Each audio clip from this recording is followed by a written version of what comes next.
Hey my gems, it's Ms. Damaso. Welcome to our week 2 video 2 notes. Today we're going to be talking about some trig functions and real numbers on the unit circle. Just as a reminder that you can find these notes as well as the homework for today within the Edmodo assignment. Make sure that you're looking at the one that actually says the notes as you go along with me. If you have a printer, again, of course, you can print them off and you can go along with me. Otherwise, if you would like to just write them out, you are more than welcome to. All right, so we're going to start by talking about a couple of our trig functions. So we already know that we have our 6 trig functions already. We know our sine, our cosine, and our tangent. We remember that SOHCAHTOA, right? Which tells me the sine is opposite over hypotenuse, cosine's adjacent over hypotenuse, and tangent is opposite over adjacent. We also remember that they have reciprocal trig functions as well. So the reciprocal of the sine is the cosecant, which is hypotenuse over opposite. The reciprocal of cosine is the secant, which is hypotenuse over adjacent. And the reciprocal of tangent is the cotangent, which is adjacent over opposite. Now, when we are looking at trig functions on an actual unit circle here, we've got our x-axis here, our y-axis, and remember, our theta is the one that's going to be what our angle measure is. So we've got our initial side of the actual angle, that's where it starts on the x-axis, and then we have the terminal side of the trig function, which is where my angle ends. So as I'm looking here, if we are going to the left here, we're going counterclockwise. This is when we start to get our positive theta values. If I were to go clockwise to the right, I'd be getting negative thetas. So we always want to go to the left. That's when we're going to get our positive values. Now, let theta be an angle in standard form, and P of the xy, so it's a coordinate point, be a point on the terminal side of theta. So I've got this point P, it's on the terminal side or the ending side of this angle theta. The distance from P to the origin R can be found using this formula. So I want to know what the length right here is. Well, I can figure that out because this point P actually has an x and a y coordinate, right? So it's got the x value, my y value. I'm trying to find this r value over here. What you'll notice is that I'm ending up making a right triangle. And I know that I can find the side length of a right triangle if I use the Pythagorean Theorem.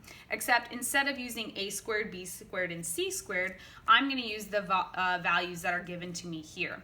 So I'm going to be using x squared plus y squared, so the two sides, the two legs, equals my hypotenuse squared, and my hypotenuse in this problem happens to be r squared.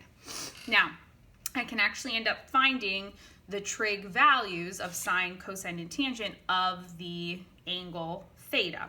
So sine, remember, is opposite over hypotenuse. So if I'm looking at my angle here, here's theta, right?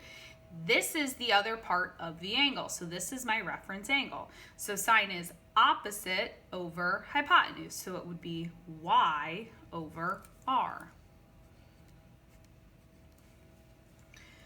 Cosine is going to be adjacent over hypotenuse. So adjacent of this angle over here is x. Hypotenuse is r. And then tangent is opposite over adjacent, so opposite is y, adjacent is x. And I can use these trig functions for any point that's given to me that's on the terminal side of an angle theta. Cosecant just means I take the sine and I take the ratios and I flip them, so it would be r over y. Secant is the reciprocal of cosine, so I take these two and I just flip them, so it would be r over x. And cotangent is the reciprocal of tangent, so I'm going to flip y and x, and it's going to be x over y. Okay, and we're going to use those to help me solve for when I get to real points on the terminal side of an angle theta.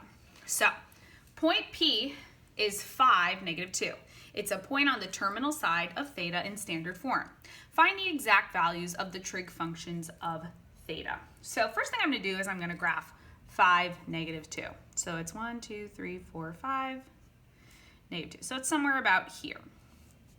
That means this is where my terminal side of theta is. My initial side is the x, and it's where I start, right? So it would be this whole big thing over here. Now, to make my triangle, right, I just bring it to the x-axis, and there's my right triangle right here. So I've got 5 is over here, right? 2 is this length over here. I can put -2, but it's not really going to help me here.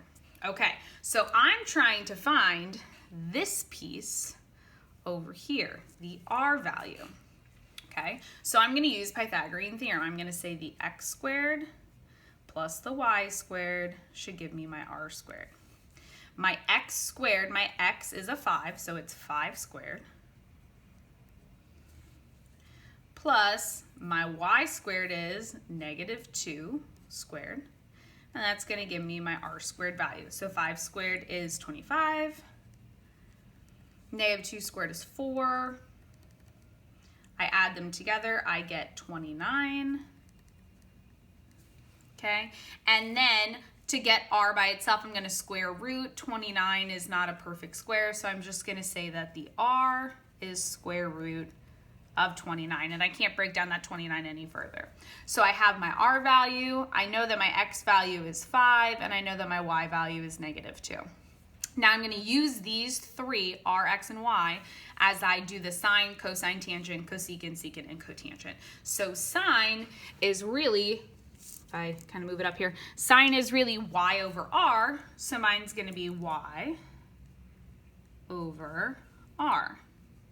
Now remember, I'm not allowed to have a radical at the bottom of a fraction, so I have to move it up, clean it up. So I get -2 times radical 29 all over 29. And I can't divide these two, so that's my final answer. Cosine is x over r, so my x is 5, my r is radical 29. Again, I'm not allowed to have that at the bottom, so I move it up, clean it up. I get 5 radical 29 over 29. Last one is tangent. Tangent is y over x, so it's -2 over 5. And I can't reduce that, so I'm finished. Okay, now let's do the reciprocals. So cosecant, I'm not going to do this one. I'm going to go back to the original and flip the original. Why would I do that? Because if I flip this one, I'm going to get a radical at the bottom. I'm going to have to do the same thing all over again. But if I flip the first one, I get rid of the radical at the bottom. So I've got radical 29 over a -2. Same over here. I'm going to flip these two. I get a radical 29 over 5. And the last one, I just flip them. I get a 5 over a -2. Okay, and there we go. I've got my 6 different trig ratios. And I'm done. So let's try the next one. It's going to look exactly the same. Point A is at 3, -6. It's on the terminal side of theta, and I'm finding the exact values of my trig functions. So I'm going to graph it first. 3, -6, somewhere about there. Okay. So make my triangle here. I know that my x is 3 and my y is -6. So here's the 3, here's the -6. I'm trying to figure out what is my r, so I'm going to use Pythagorean Theorem. X squared plus y squared equals r squared. So I've got 3 squared plus -6 squared equals r squared. 3 squared is 9. -6 squared is 36 equals r squared. 36 plus 9 gives me 45. And now I get the r by itself, so I get r is equal to the square root of 45. That's not a perfect square, but I can break it down to be a number that's a perfect square times a number. I can break this down to be the square root of 9 times the square root of 5. 9 is the perfect square here. Square root of 9 is 3. I bring down my radical 5. So I've got the x is 3. I've got my y is -6. I've got my r is 3 radical 5. And I'm now going to use those numbers to help me figure out what all of my ratios are. So my sine is y over r. So it's -6 over 3 radical 5. First thing I'm going to do is I'm going to reduce the -6 and the 3. So I can divide that and I get a -2 on top, right? And the 3 would cancel, so I've got radical 5 at the bottom.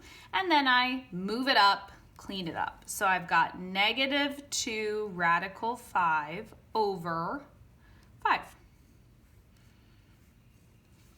Okay. Cosine is x over r. So I've got 3 over 3 radical 5. First thing I'm going to do is cancel my 3's. So I essentially have 1 over radical 5, and then I move it up, clean it up. So I've got radical 5 over 5.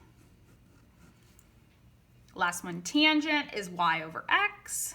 So I've got -6 over 3, which I can divide, and it just gives me a -2. Okay, now I'm going to do the reciprocals over here. So again, as I go to do the reciprocals, I'm going to start working from the first ones here, and what I'm really going to do is I'm going to work from this reduced one, so that's one less step that I have to do. So I'm going to come over here to this -2 over radical 5, and I'm going to use this one right here.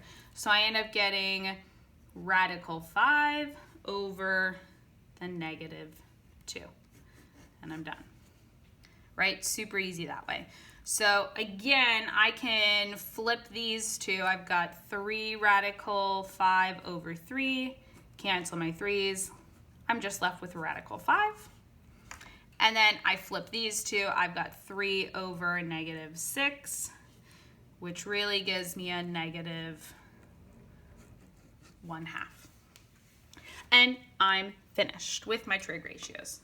Okay, so we're going to do one more example, and then we're going to move on. Okay, but I think it's nice to have an example in each kind of quadrant here just so you can see what happens, and then we'll go from there. Okay, so I've got b is -5, -5. It's a point on the terminal side, and so what I'm going to do is I'm going to end up graphing that and then solving for my different equations here. Okay, so I'm going to graph it first. -5, -5. Okay, so it's about here. Make my triangle. Got a -5, -5. And I'm trying to figure out what is my r value here. So I know that this is my x, this one's my y. So I've got x squared plus y squared equals r squared, right? The Pythagorean Theorem, and now I'm going to plug in my numbers. -5 squared plus -5 squared equals r squared. Well, that's 25 plus 25, so I get 50 equals r squared. So my r is going to be the square root of 50. That's not a perfect square, but I can break that down to be radical 2 times radical 25, right? And I know that radical 25 is the perfect square. It's a 5, so it's 5 radical 2. So my x is -5, my y is -5, and my r is 5 radical 2. Okay, now I'm going to use those numbers, and I'm going to do my ratios. Okay, so for my sine, I've got opposite over hypotenuse, so I've got -5 over, my r value is 5 radical 2. First thing I'm going to do is cancel my 5's here, And then I'm going to move it up, clean it up. So I've got negative, don't forget that negative sign, a radical 2 all over 2. Okay, so that one was my y over r. Now I'm going to come over here and do x over r. So my x over r, oh my gosh, look at that, just so happens to be the exact same thing. So I know my answer is going to be the exact same. So these cancel, move it up, clean it up, negative radical 2 over 2. Okay, and then my last one is just TOA, right, opposite over adjacent, so it's negative 5 over negative 5, which reduces to just a 1. And now I'm going to do the reciprocals. So I'm going to take these from the original one, right, and that's the one that I'm going to flip. So I've got 5 radical 2 over negative 5. My 5's cancel. I still have this negative, so I'm left with a negative radical 2. Secant, oh my gosh, I already know it's the exact same thing, right? Because these two were opposites, these two are going to be opposite, and these are exactly the same. So I'm just going to skip doing the work. I know it's negative radical 2. And then I get the cotangent. If I flip negative 5 over negative 5, guess what? I still get negative 5 over negative 5. So I end up still getting a 1.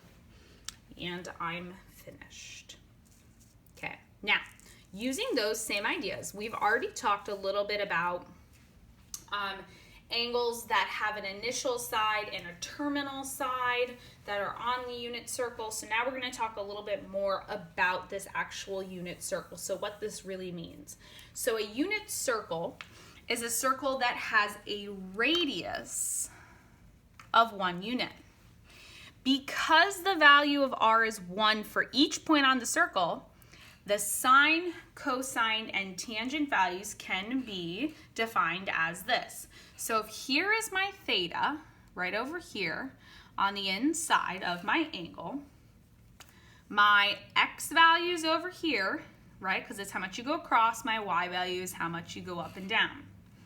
My sine can be defined as, right, sine is opposite over hypotenuse, right? So opposite over hypotenuse, right? So I can define it as y over 1. Or in other words, just y. So the y represents the sine of my angle measure. You can probably guess what the cosine is going to be, but cosine stands for, so C-A-H, adjacent over hypotenuse, stands for x over 1, or just x. So when you see the x, that stands for the cosine. Tangent can be defined as y over x, opposite over adjacent, right? Or the y is really the sine, and the x is really the cosine. So I can define tangent as sine of theta divided by cosine of theta. So I can rewrite the coordinates of P, instead of rewriting them as x and y, I can rewrite the coordinates of P as cosine of theta and sine of theta. And that's super important, hence my little stars there. Okay, now, the following angles are used frequently within the unit circle. So the ones that we always use, you've got the 0, you've got, you know, this is 90, 180, 270. Those ones are called quadrantal angles. And those ones are the most important because they essentially break up your circle into the 4 quadrants, right? So here's quadrant 1, 2, 3, and 4. And that's really, really important.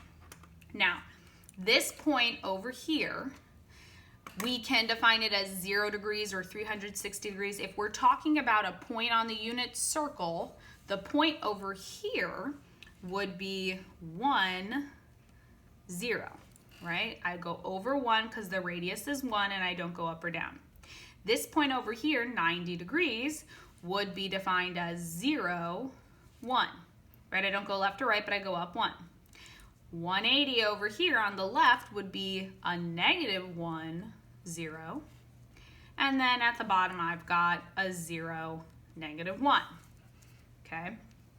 Now, I've got the other parts of my angles that are really important are 30-degree angles, 45-degree angles, and 60-degree angles, which is why we learned a little bit about special right triangles. And so now that's where this comes back into play. So let's talk again about some special right triangles, just a quick review.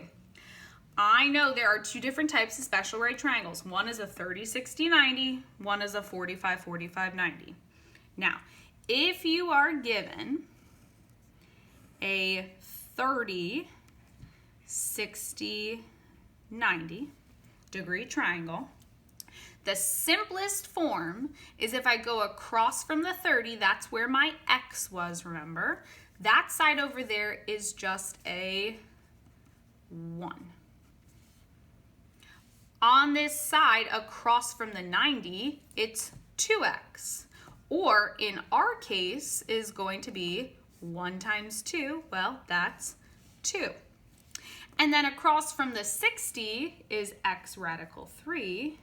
So that's going to be 1 times radical 3, which is just radical 3.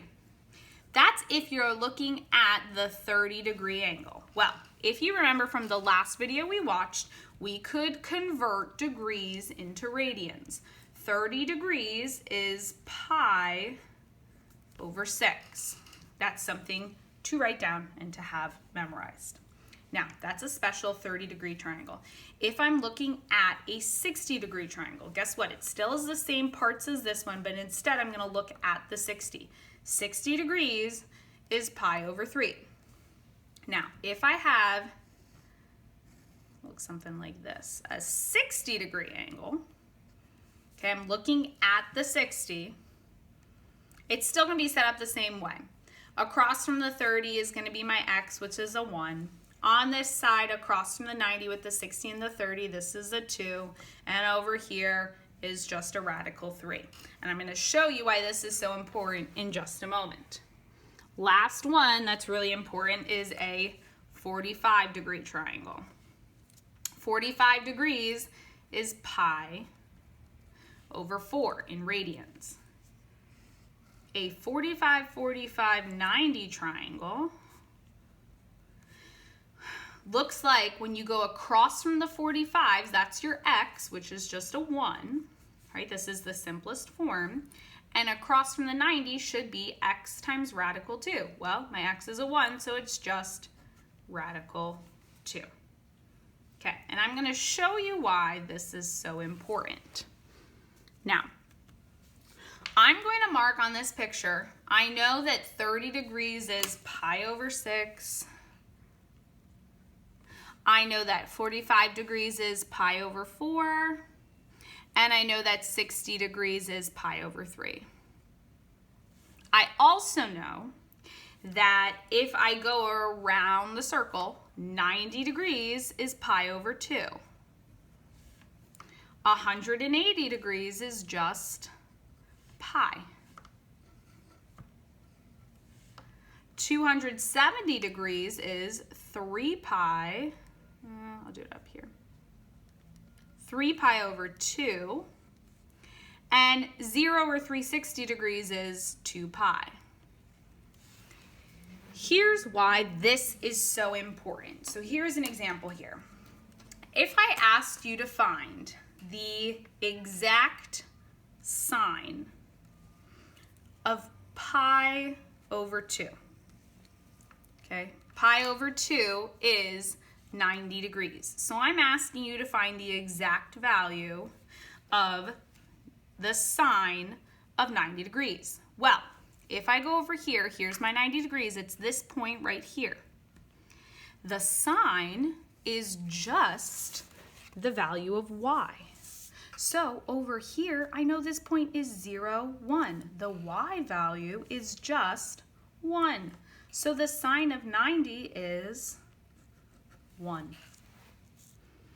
If I ask you to find the cosine of pi over 2, cosine of pi over 2 is the cosine of this same point, 90 degrees.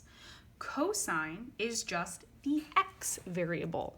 The x variable right here is 0. So the cosine of pi over 2 is 0, or the cosine of 90 degrees is 0.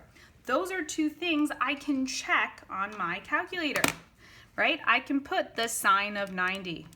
If I put that in my calculator, look at that, I get 1. I can do the cosine of 90. And look at that, I get 0, right? So this is where these trig functions come from. The last one would be tangent.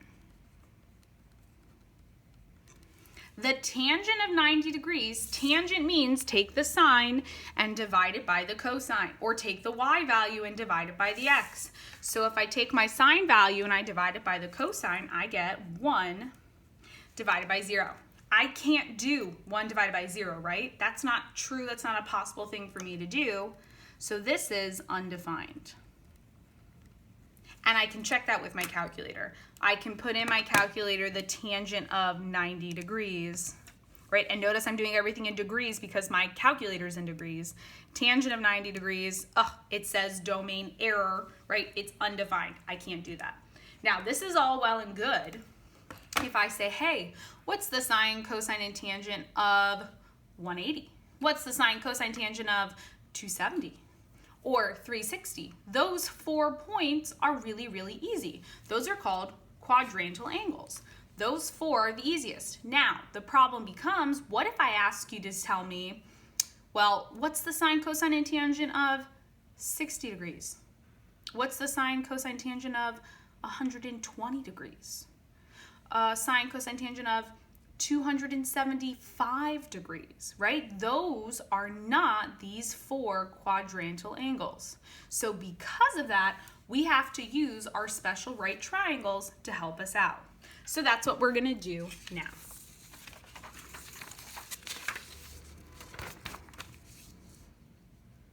Okay.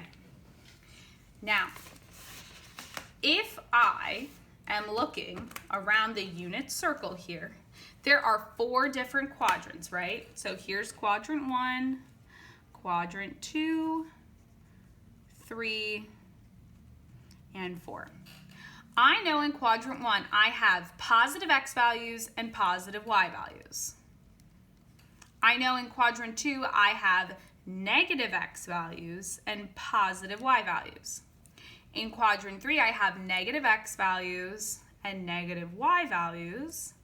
And in quadrant 4, I have positive x values and negative y values. Now, within these 4 different quadrants, some of the functions are positive, some of the functions are negative, because I'm working my way around the 4 quadrants. In quadrant 1, all trig functions, so that's sine, cosine, tangent, cosecant, secant, cotangent, all of them are positive in this first quadrant.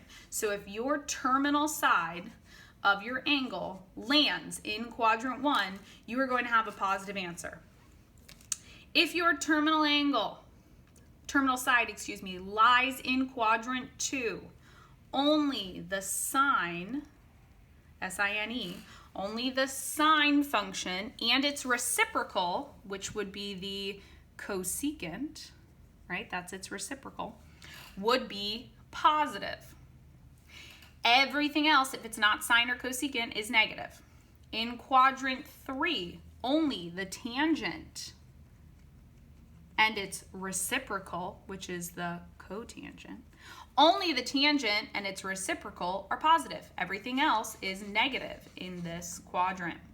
Last one in quadrant 4, only the cosine and its reciprocal, the secant, right? Only the cosine is positive. Everything else is negative over here. So we remember a phrase called all students take calculus. That helps me remember which trig functions are positive within each one of these 4 quadrants. And I'll show you what I mean here in just a moment. So what we're going to do is we're going to take some reference angles and we're going to find exact trig values for them. So there are a couple different steps that we're going to do. Step 1, we're going to make sure if we are given it in radians, we change it to degrees because it's very hard to draw a picture of an angle in radians. It's way easier in degrees. Number 2, we're going to sketch and find the reference angle. So we did that in our last video. That's what we're going to do again for this video. Number 3, we're going to determine the value using special right triangles, which is why we went over those. And then the last one, we're going to determine if we need to change the sign using this little mnemonic device. All students take calculus. Okay, so I'll show you what I mean. Okay. We're going to give an exact value for each trig function. So if you tried to put this in your calculator right now, you would get a decimal. I don't want a decimal. I want an exact value for each trig function. That's why we're doing this. First thing is I'm going to convert from radians to degrees. So I've got 5 pi over 6. The first thing I want to do is I'm going to change 5 pi over 6 into degrees. In order to do that, I just multiply by 180 over pi. That's going to cancel my pi's, and then I can multiply straight across. So 5 times 180 is 900. 6 times 1 is just 6, so I do 900 divided by 6, and I get 150 degrees. Okay, so what I'm going to do now is I'm going to sketch 150 degrees. So I'm going to come sketch it over here. All right, so I know this is 0 or 360, however you want to look at it. 90, 180, 270. Okay, I start, my initial side is always on the x-axis. My terminal side has to be at 150. So 150 is, let's see, somewhere over here, right? It's between 90 and 180. So if I go from here to here, I know that is 150 degrees, okay? Now, I'm kind of going a little bit out of order here. I'm going to do number 4. I'm going to determine what the sign is going to be. Because I'm all the way over here, I need to figure out what's my reference angle. Reference angle is what's left over on the x-axis that gets you to 180. So if I'm at 150 and I want to get myself to 180, in order to find that, for my reference angle, I'm going to do 180 minus 150. And I get that my reference angle is 30 degrees. Now, I'm ending in quadrant 2, right? 1, 2, 3. Oops, my bad. Okay, I'm in quadrant 2. The only thing that is positive in quadrant 2 is the sign. I'm looking at the sign. That means my answer is going to be positive. So when I write my final answer, I want to make sure that it is a positive value. Okay. My reference angle is 30. So from here, I can make a little triangle. Here's my little triangle. There she is. Okay. And I know my reference angle is 30. So I know that I'm going to be using a 30, 60, 90 triangle. So my reference angle's right in here and it's 30. That's what I'm looking at. That's my reference angle. Okay. Across from the 30 is a 1. Across from the 90 is 2. And across from the 60 is radical 3. Now, sine, right, if we're thinking about SOHCAHTOA, sine means opposite over hypotenuse. So if I'm looking at my reference angle here, my opposite would be 1. My hypotenuse would be 2.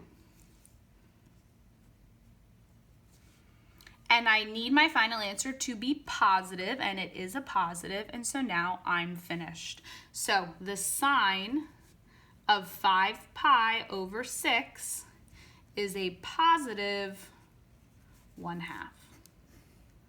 And that's my answer. Okay, so I know the first one's always hard. Let's do a couple more, get ourselves feeling pretty good here.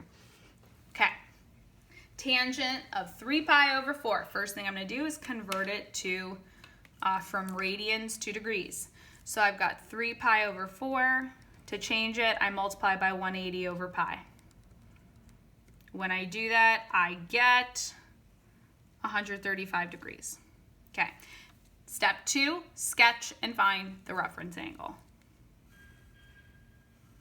Okay, so if I'm going 135, right, it's gonna be, again, somewhere over here, right, between 90 and 180.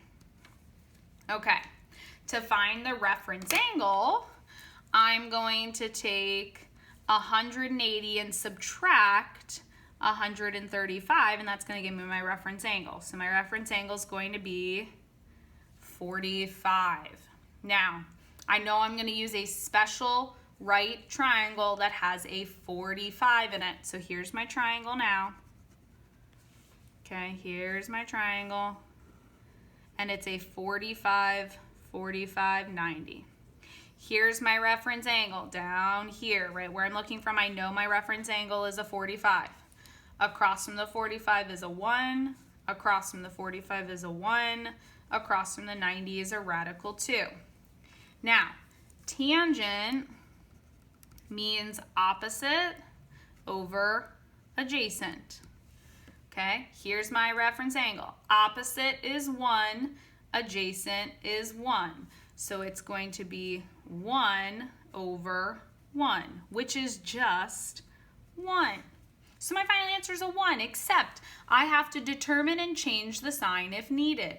So I'm in quadrant 2. In quadrant 2, the only ones that are positive, all students, are the sine. I'm looking at the tangent. That means my answer has to be negative. So the tangent of 3 pi over 4 is not a positive 1. The tangent of 3 pi over 4 is a negative 1. And that's my final answer. All right, let's do a couple more. The more we do, the better you'll feel. Cosine of 4 pi over 3. First thing, change it to a degree. So multiply it by 180 over pi. Okay, I get 240 degrees.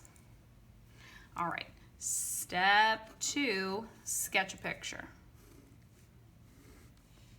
So here's 270, here's 180, right? So 240 is somewhere here. Okay, we're just sketching, doesn't have to be perfect. Okay, I just know that it's between 180 and 270. Okay, to find my reference angle, right, it always is the smaller part that gets you to the x-axis. So to find my reference angle, I'm going to take that 240 and I'm going to subtract 180 from it, right? You're always trying to get to the x-axis. If I do that, I get 60 degrees. So I know, here's my triangle. I know it's a 60-degree triangle. Okay, so my triangle looks like this. I know that this angle on the inside is the 60 degrees, which means this is 30. Now I use my special right triangles and I mark the sides. Across from 30 is a 1. Across from 90 is a 2. Across from 60 is a radical 3. Okay, cosine means I'm going to do adjacent over hypotenuse. Okay, I'm looking at 60. 60 is my reference angle. This is where I'm looking. So adjacent to 60 is a 1, and then the hypotenuse is a 2.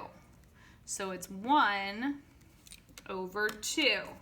Last step is determine and change the sign. I'm in quadrant 3. The only one that is positive in quadrant 3 is the tangent. I am not doing tangent, I'm doing cosine. That means my answer has to be negative. So, cosine of 4 pi over 3 is a negative 1/2. And that's my final answer. All right, we'll do a couple more. Right, again, the more we do, the better you're gonna feel about it, so we're just gonna keep on trucking through. All right, tangent of 300 degrees, guess what? I'm lucky, it's already in degrees for me, so I don't have to do that. So I can skip step 1, I can go straight to drawing a picture.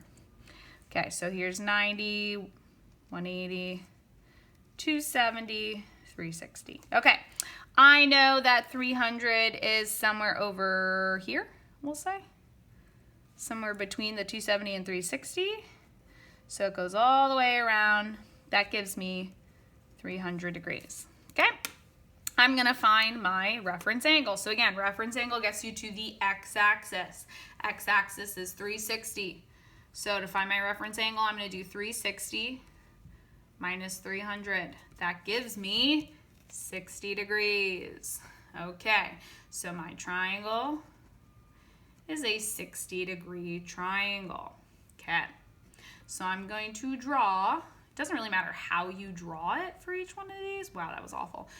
As long as you know what type of triangle it is and you know where you're looking. So 60 is my reference angle. Across from 30 is a 1. Across from 90 is a 2. Across from 60 is a radical 3. Okay, tangent means opposite over adjacent. So if I'm looking at the 60, opposite would be radical 3, adjacent would be 1.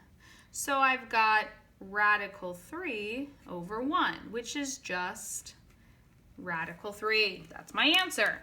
Now I gotta check if it's positive or negative. I'm in quadrant 4.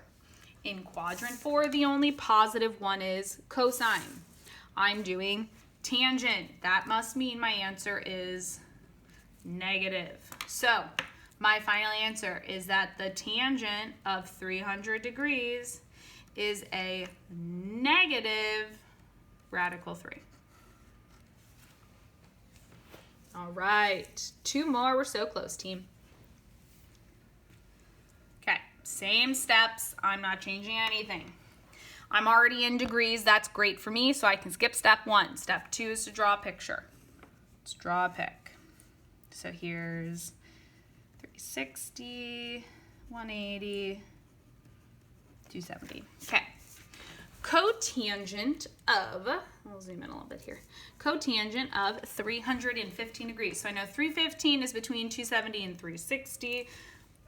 Excuse me, it doesn't matter where I put it, but I know it goes all the way around and it ends over there, 315 degrees. Okay, so I'm gonna find my reference angle.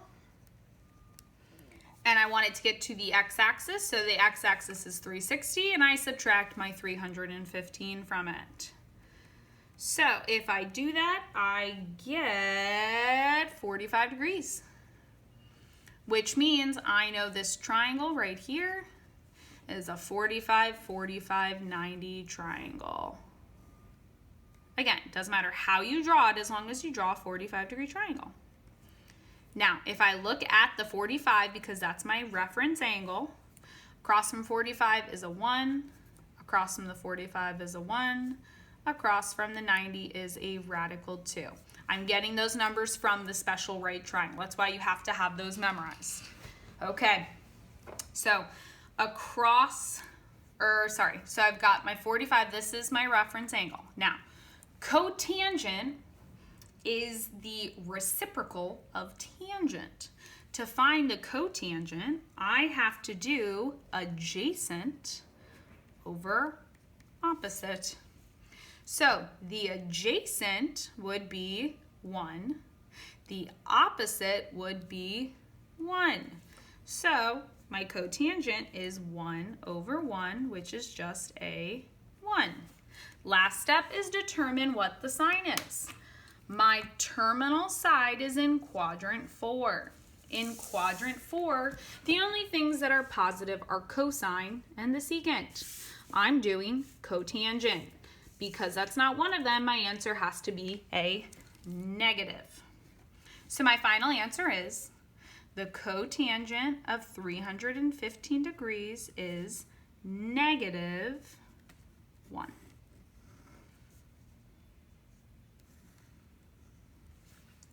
All right, last problem. We're so close. All right, cosecant of 7 pi over 4. First thing I'm going to do is change it into degrees from radians to degrees. Okay, we'll do it over here. 7 pi over 4, so times 180 over pi. My pi's cancel. I end up getting, 315 degrees. Look at that. It happens to be the same one. So I know my picture is going to look the same as the one that was right next to it, but my answer is going to be different. And here's why my answer is going to be different. So instead of me redrawing the 315, I know my picture is going to look like this, and I know my reference angle is going to be a 45. So I'm just going to go straight to drawing a 45, 45, 90 triangle.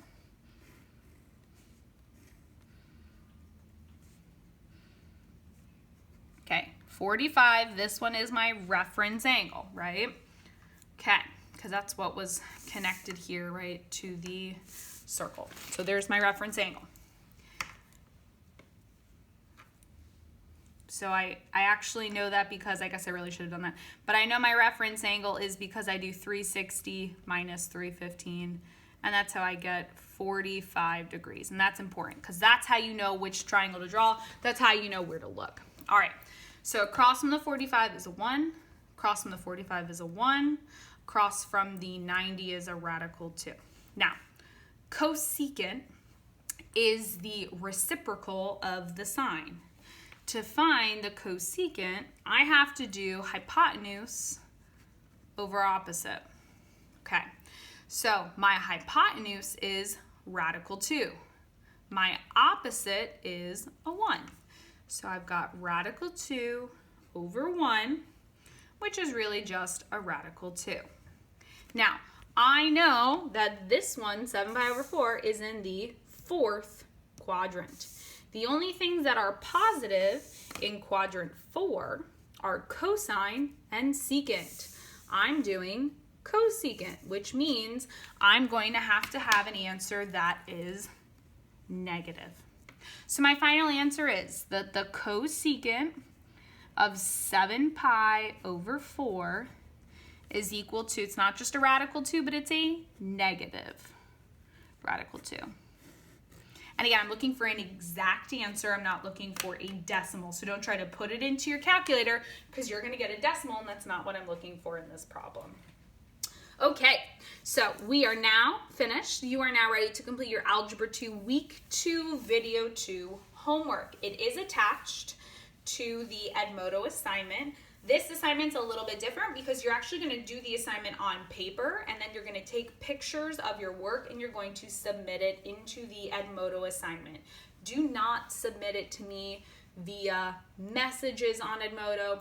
Do not try to submit it on Teams. It must be submitted through Edmodo. So you're going to have to take a picture of your homework. It has to be clear so I can see it. You must show work in order to receive credit. You'll take at least 1 or 2 photos of just the work itself, and then you're going to take a photo of you holding your work with your name on top in marker so that I know you did your own work, okay? So you are now finished with it. You guys can get started on it. Remember that we have those office hours if you guys need any extra help. I know this is kind of a difficult topic, but if you have all of your notes with you, the homework really mimics the notes, so as long as you keep these out, you'll be fine for the homework. Okay, so thanks for watching, and good luck with your homework. If you have any questions, make sure you message me on Edmodo. Thanks so much.